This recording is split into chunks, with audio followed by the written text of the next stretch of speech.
Olá, pessoal. Nós vamos dar início à nossa terceira aula sobre os recursos trabalhistas e os impactos do novo CPC. E nessa aula nós vamos falar especificamente sobre algumas regras do novo CPC que são aplicáveis àquelas regras gerais que acabamos de ver nas duas aulas anteriores sobre os recursos trabalhistas. Sobre a aplicação do novo CPC ao processo de trabalho, ainda há muito debate, ainda há muita controvérsia qual a extensão dessa aplicação. O TST, para dar uma apaziguada nessa controvérsia mais radical, ele editou a norma 39 de 2016, a instrução normativa número 39, e nessa instrução normativa ele dispõe sobre alguns dispositivos que, entende o TST, não seriam aplicáveis de forma alguma no processo de trabalho, e outras que ele entende, outras regras que ele entende que seriam aplicáveis, perfeitamente aplicáveis ao processo de trabalho. Essa instrução 39, ela é bem extensa e o importante, ela mesma dispõe que não está regulamentando de forma definitiva. Significa dizer que outros dispositivos, mesmo não mencionados nessa instrução 39 do TST, eventualmente poderão ser aplicados ao processo do trabalho. Nós vamos perceber nessa aula que isso já vem ocorrendo. Vários dispositivos que não estão mencionados na instrução 39 vêm sendo fundamento para várias alterações de súmulas do TST. Os dois artigos na CLT que remetem o processo de trabalho à aplicação do CPC são os artigos 769 e o artigo 889 da CLT. E no novo CPC é o artigo número 15, que dispõe que, no caso de omissão da CLT, o processo civil seria aplicado de forma subsidiária, ou seja, para aqueles casos em que haja omissão total na CLT, ou supletiva, ou seja, para aqueles casos onde haja uma omissão parcial, o dispositivo da CLT não é completo. Nesses dois casos, nós aplicamos o novo CPC. O primeiro dispositivo que eu separei aqui para nós comentarmos é o artigo 485, parágrafo 7º do novo CPC. Ele diz respeito à possibilidade do juiz de primeiro grau, aquele que proferiu uma decisão, retratar-se. O que diz esse dispositivo? Diz o seguinte: interposta a apelação em qualquer dos casos de que trata os incisos desse artigo, artigo 485, o juiz terá 5 dias para retratar-se. O que diz o artigo 485? Ele diz daquelas hipóteses de julgamento sem resolução do mérito, onde o juiz extingue o processo sem decidir o mérito. Por exemplo, acolhe o pedido de inépcia da inicial e extingue o processo sem resolução do mérito. Nesses casos, tipificados no artigo 485 do novo CPC, o juiz dá uma sentença, né? A parte interpõe o recurso ordinário, o CPC fala em apelação, o processo do trabalho será o recurso ordinário, e nesse caso, se o juiz verificar que realmente ele estava equivocado ao decidir extinguir o processo sem resolução do mérito, ele poderá reconsiderar a sua decisão e retomar a instrução do processo. Tudo bem? É o primeiro caso, então.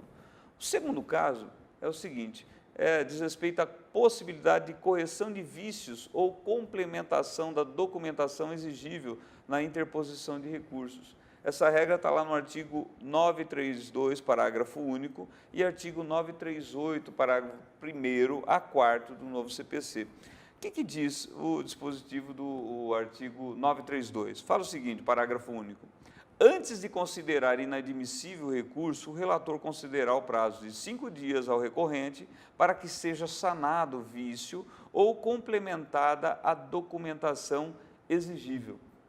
Algo semelhante está lá no artigo 938, que fala o seguinte, olha, parágrafo 1º do 938. Constatada a ocorrência do vício sanável, inclusive aquele que possa ser conhecido de ofício, o relator, no tribunal, determinará a realização ou a renovação do ato processual no próprio tribunal ou em primeiro grau, intimadas as partes. Esses dois dispositivos, eles consagram o que a doutrina vem chamando de primazia do julgamento do mérito da ação. Significa dizer que o novo CPC, ele cria regras para que o juiz, somente em último caso, extinga o processo sem analisar o mérito. a regra no novo CPC é: esqueça um pouco as formalidades, aquilo que for superável, dê oportunidade para que a parte arrume a petição, arrume o processo, para que o juiz possa dar um julgamento de mérito. Aquelas hipóteses do artigo 487 do novo CPC. Essa é a ideia. Portanto, em casos de vícios que sejam sanáveis, né, documentos que faltaram, o juiz poderá dar à parte um prazo, né, razoável, aí de 5 dias pelo menos, para que a parte corrija aquele erro, de forma a possibilitar que o juízo dê um pronunciamento de mérito e não mais sem resolução de mérito. Que tipo de vícios nós podemos entender? E aí a doutrina ainda ela é muito incipiente, né? Estamos começando nessa nova caminhada aí. Nós podemos citar alguns exemplos de vícios que seriam sanáveis em decorrência do artigo 932 e 938 que acabamos de ver. Por exemplo, esquecimento de juntar documentos, né, de guias de recolhimento, por exemplo. A parte interpõe seu recurso, recolheu o preparo, fez o preparo do recurso, mas esqueceu de juntar as guias para comprovar. Antigamente, antes do novo CPC, principalmente no processo de trabalho, era quase impossível um juiz conceder à parte um prazo para juntada. Por quê? Porque a regra do processo de trabalho é que a juntada dos comprovantes de preparo seja feita junto com o recurso interposto. Agora, com esse novo dispositivo, não. O juiz vai conceder à parte que junte as guias de preparo, mesmo após o prazo da interposição do recurso. Percebam, mas desde que tenha ocorrido o recolhimento do preparo, não se pode recolher a posteriori. Um outro exemplo, juntada de procuração para o advogado que assina recurso. Nós tínhamos a súmula 383, que era no sentido totalmente oposto. Essa súmula ela dizia que era inadmissível a juntada de procuração que não junto com o recurso. A parte interpunha recurso. O advogado que assina aquele recurso já tinha procuração nos autos, ou ele tinha que estar juntando ali junto com o seu recurso. Ele não poderia juntar depois, porque se entendia que não era caso de urgência. Agora, com o novo CPC, não. O juiz dará prazo para que ele junte a procuração num prazo razoável. Isso levou à alteração da súmula 383, que dizia que era inadmissível. Hoje ela diz o seguinte: é inadmissível o recurso firmado por advogado sem procuração juntada aos autos, até o momento da sua interposição. Até aí era o que ela dizia antes. Agora que ela começa a alteração. Em caráter excepcional, essa é a parte nova, admite-se que o advogado, independentemente de intimação, exiba a procuração no prazo de 5 dias após a interposição, prorrogável por igual período mediante despacho do juiz. Caso não exiba, considera-se ineficaz o ato praticado e não se conhece do recurso. Perceba, o novo CPC, ele determina que o juiz intime a parte para juntar. O TST, como foi reticente, já tinha uma súmula no sentido de não se conceder prazo, ele alterou esse entendimento, mas manteve a seguinte posição: olha, eu não vou intimar o advogado. Ele tem que saber que no prazo de 5 dias, se ele não juntou a procuração, ele tem que juntar, sob pena de ser considerado, não ser conhecido daquele recurso. Mas mudou totalmente. Então, interposto o recurso sem a procuração, o advogado, no prazo de 5 dias, independentemente de intimação, ele terá que juntar a procuração aos autos. Um outro vício que, por conta do 932 e 938, ele pode agora ser corrigido, antes não e agora pode. Diz respeito à assinatura do recurso. Nós tínhamos a OJ 120 do TST e essa OJ ela dizia o seguinte, olha bem: o recurso sem assinatura será tido por inexistente, será considerado válido o apelo assinado, ao menos na petição ou de apresentação ou nas contrarrazões. Essa era a regra. Essa OJ foi alterada e passou a dizer o seguinte: verificada a total ausência de assinatura no recurso, o juiz ou o relator concederá prazo de 5 dias para que seja sanado o vício. Descumprida a determinação, o recurso será reputado inadmissível. E continuou falando que é válido o recurso assinado, ao menos na petição de apresentação ou nas razões recursais. Percebam que foi um giro de 180 graus. Não podia e agora pode. Complementação de preparo é uma outra regra que o novo CPC está previsto lá no artigo 1007, parágrafo 2º do novo CPC, que diz o seguinte: a insuficiência no valor do preparo, inclusive porte de remessa e de retorno, implicará deserção se o recorrente, intimado na pessoa do seu advogado, não vier a supri-lo no prazo de 5 dias. Percebo, aqui é a possibilidade, o CPC dispõe da possibilidade da parte recorrente ela complementar o preparo. Recolheu o valor de custas num valor menor do que aquele que deveria ser recolhido. O juiz dará à parte 5 dias para que complemente esse valor. TST, na sua instrução normativa 39, no artigo 10, ele fala, olha, nós vamos aplicar sim, aplica-se sim o artigo 1007, parágrafo 2º do CPC ao processo trabalhista. Porém, percebam, prestem atenção, só em relação a custas processuais. Lembram na nossa aula anterior, nós aprendemos sobre preparo recursal, que são 2, custas e depósito recursal? Pois bem, essa regra do novo CPC, do artigo 1007, parágrafo 2º, ela só se aplica às custas processuais, não ao depósito recursal. Se a parte recolheu a menor do depósito recursal, o seu recurso será tido como deserto. Por quê? Porque o TST, pelo menos por enquanto, entende que não se aplica a possibilidade de complementação ao depósito recursal, mas só às custas processuais. Uma outra regra, a do artigo 1007, no parágrafo 7º, que diz respeito ao equívoco no preenchimento das guias de custas. O que diz esse parágrafo? O equívoco no preenchimento da guia de custas não implicará a aplicação da pena de deserção, cabendo ao relator, na hipótese de dúvida quanto ao recolhimento, intimar o recorrente para sanar o vício no prazo de 5 dias. Com o novo CPC, abriu-se um espaço enorme, aonde o juiz terá que possibilitar a parte que corrija os vícios. 932, o 938, agora o 1007, alguns parágrafos. O parágrafo 7º diz referente específica, ele se refere especificamente à questão do preenchimento das guias de custas.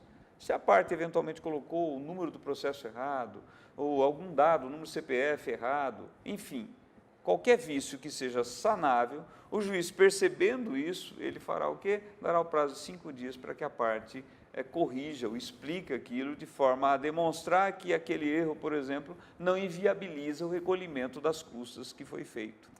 Uma outra regra do novo CPC aplicável ao processo do trabalho, que vai afetar especificamente a fase recursal, ela está no artigo 932 do CPC. E eu queria aqui destacar o que dispõe o inciso 3º do 932. Ele fala o seguinte: incumbe ao relator, inciso 3º, não conhecer de recurso inadmissível, prejudicado ou que não tenha impugnado especificamente os fundamentos da decisão recorrida. Quando nós comentamos a regra do artigo 899 da CLT, lá na nossa primeira aula, em relação à interposição dos recursos trabalhistas, nós falamos que o dispositivo diz que os recursos trabalhistas serão interpostos mediante simples petição. E já lá nós alertávamos que essa simples petição ela ficou bastante relativizada com o novo CPC. O artigo 932, ao ser aplicado aos processos trabalhistas na fase recursal, o juiz, olhe bem, poderá não conhecer, não admitir recurso quando a parte não tiver impugnado de forma específica os fundamentos da decisão que está recorrendo. Esse dispositivo, ele casa muito bem com o que está disposto no artigo 489 do CPC, que determina aos juízes, enfim, às autoridades judiciárias de uma forma geral, que fundamente de forma ampla, extensa, as suas decisões. Mas isso exige que a parte que está recorrendo, no caso dos recursos, ela também argumente sobre o que ela está recorrendo. E, para isso, ela terá que pegar cada ponto da sentença que ela não concorda, que ela está recorrendo, ela terá que argumentar em cima daquilo. Portanto, aquilo que está no artigo 899, que a parte poderá interpor recurso mediante simples petição, ficou relativizado muito com esse dispositivo. vão começar a surgir indeferimento, a inadmissão de recursos, porque a parte não fundamentou corretamente o seu recurso, ou seja, não impugnou de forma específica o ponto em que ela não concorda da sentença, fez um recurso genérico, por exemplo, o que nós poderíamos chamar de inépcia do recurso. Então, inépcia das razões recursais por falta de impugnação específica dos pontos recorridos. Né? É bom a gente prestar bastante atenção na regra do artigo 932. Recurso interposto antes da publicação, é uma outra regra do novo CPC, aplicável ao processo do trabalho. Artigo 218, parágrafo 4º, diz o seguinte: será considerado tempestivo o ato praticado antes do termo inicial do prazo. Existe nos tribunais superiores, principalmente, o que a doutrina denomina de jurisprudência defensiva. É uma postura judicial que se apega em todo e qualquer detalhe para impedir que os recursos sejam conhecidos. Isso por vários motivos. O principal deles é por conta da enorme carga de recursos que sobem aos tribunais superiores. Uma dessas jurisprudências era no sentido de que o recurso interposto antes do prazo, ele seria extemporâneo. Na Justiça do Trabalho, nós tínhamos inclusive uma súmula, a súmula 434, que dizia exatamente o seguinte: é extemporâneo o recurso interposto antes de publicado o acórdão impugnado. Perceba-se, a parte ia ao balcão, no caso de processo físico, ou entrava no processo eletrônico e percebia que lá estava o acórdão, mas esse acórdão ainda não havia sido publicado. A parte, se adiantando, portanto, indo ao encontro da celeridade processual, interpunha o seu recurso. Como o acórdão não havia sido publicado ainda, o tribunal vinha aí: não recebo ou não conheço esse recurso porque ele foi interposto antes do prazo. Era, com a devida vênia, uma aberração jurídica, mas sumulada pelos tribunais superiores. Hoje, o novo CPC diz expressamente que será considerado tempestivo o ato praticado antes do termo inicial do prazo. Inclusive, essa súmula 434, ela já foi cancelada pelo TST. Nós terminamos aqui a nossa terceira aula. A partir da próxima aula, nós vamos começar a estudar cada um dos recursos trabalhistas. E no decorrer desses estudos, para cada recurso trabalhista, nós vamos ainda voltar ao novo CPC e aí comentando dispositivos, regras específicas do CPC aos respectivos recursos que nós iremos estudar. Tudo bem? Até lá!